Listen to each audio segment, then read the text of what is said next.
So we're looking here at a very old laptop. This is the Powerbook G3 by Apple Computer. This is one of their first G3 branded laptop to come out. This is the Wallstreet series. It came in at a pretty critical time for Apple. Big Apple was back then not so big, and it wasn't doing nearly as well as it is doing today. Apple was almost bankrupt. They had to revitalize their entire lineup, and we saw with the iMac and then products like this, and then the iBook, helped get Apple rolling again. I bought this on eBay. It was about $20.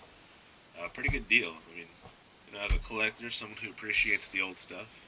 This one right here is the 250 megahertz model. It's got a 14-inch display, 1024 by 768, 24-bit color, ATI 3D Rage LT, 20-speed CD-ROM drive. It's got a good old-fashioned modem, PC card. It's got an infrared sensor here on the back for instance, the Apple Newton.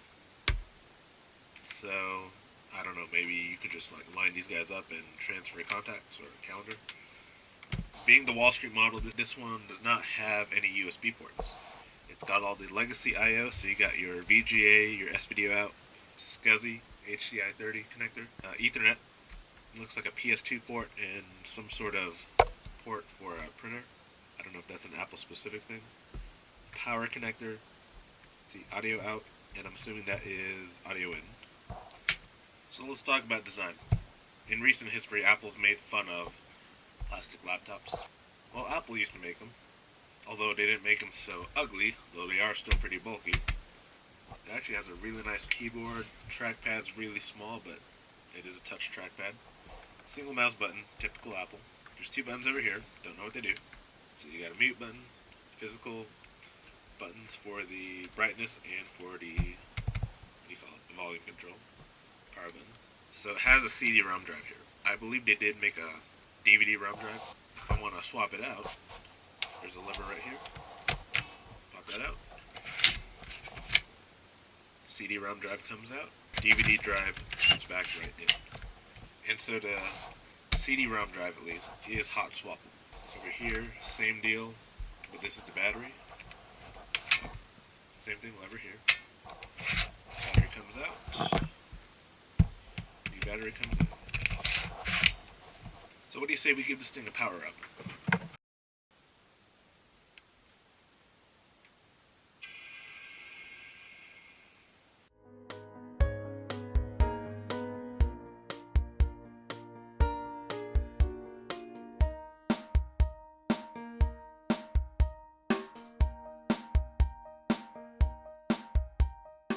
Alright, so this is the macOS operating system.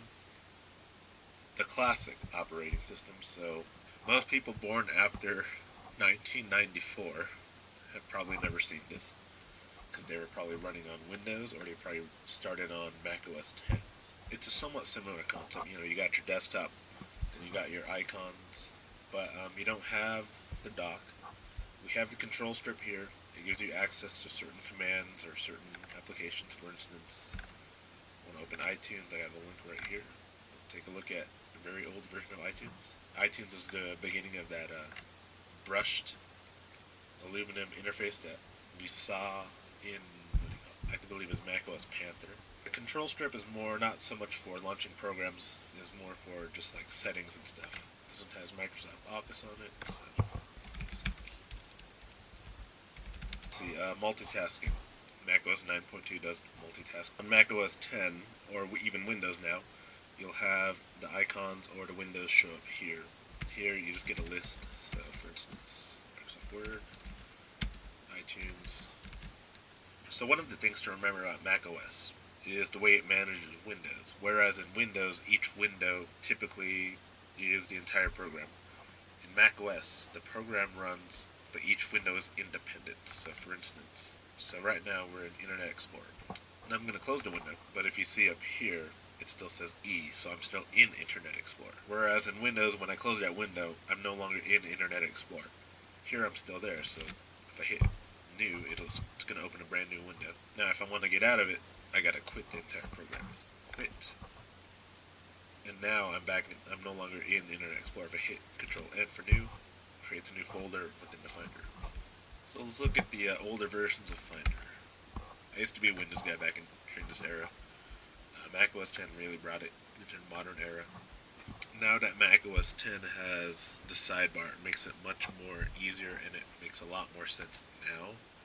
I mean, looking back at it now, it's simplistic.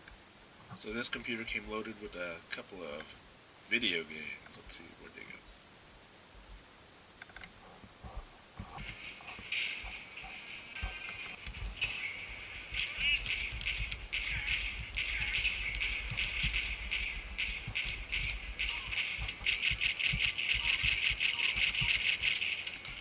Anyway, so that was the Powerbook G3 Wallstreet edition. Interesting laptop from an interesting era. Industrial design is very good. Quality very good. The OS, for the time being, I guess it was pretty good. But they've definitely come a long way. Point of comparison. This is the Powerbook G4 aluminum. So this is the second generation of the G4 Powerbooks. Obviously the materials are a little bit different. Aluminum, metal, whatever. Plastic. But what's really dramatic,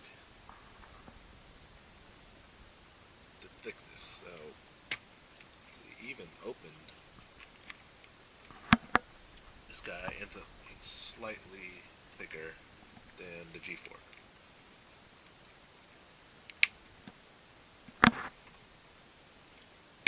Let's see, so time difference between this was about, what was this?